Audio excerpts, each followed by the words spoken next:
હરે કૃષ્ણ.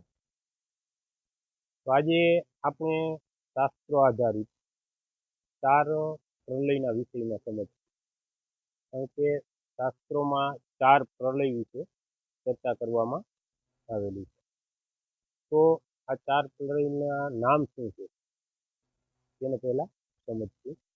પહેલું છે નૈમિતિક પ્રલય, બીજું છે પ્રાકૃતિક પ્રલય, ત્રીજું છે નિત્ય પ્રલય અને ચોથું છે આત્યંતિક પ્રલય.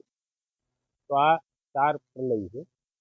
તેમાં જે નૈમિતિક પ્રલય છે એ બ્રહ્માજીની રોજ રાત્રિએ થતો પ્રલય છે.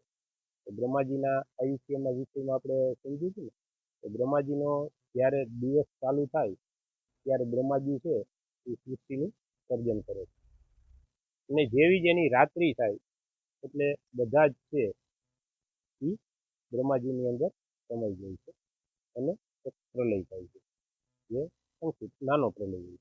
ત્યાર પછી પ્રાકૃતિક પ્રલય. એટલે પ્રાકૃતિક પ્રલય એટલે કે બ્રહ્માજી છે એનું આયુષ્ય જ્યારે 100 વર્ષનું પૂર્ણ થાય ત્યારે જે પ્રલય થાય છે, અને મહાપ્રલય પણ કહેવામાં આવે છે. બ્રહ્માજીનું આયુષ્ય જ્યારે પૂર્ણ થાય ત્યારે સમગ્ર જગત છે એ નષ્ટ થાય છે, એમાં બ્રહ્માજીનું પણ મૃત્યુ થાય છે. તે પછી નિત્ય પ્રલય. નિત્ય પ્રલય એટલે કે આ જગતની અંદર આપણે જોયું છે ને કે કોઈ એક્સિડન્ટલી મૃત્યુ થાય છે, કોઈ સુસાઇડ કરી લે છે. નિત્ય અહીંયા જે જીવ છે એનું મૃત્યુ થતું આવે છે આયુષ્ય પૂર્ણ થાય એટલે. આ જે બધા મૃત્યુ થાય છે એને નિત્ય પ્રલય કહેવામાં આવે છે. અને તે પછી આત્યંતિક પ્રલય, એટલે કે જીવ આ ભૌતિક જગતને છોડી અને ભગવત ધામની પ્રાપ્તિ કરે છે તેને આત્યંતિક પ્રલય કહેવામાં આવે છે.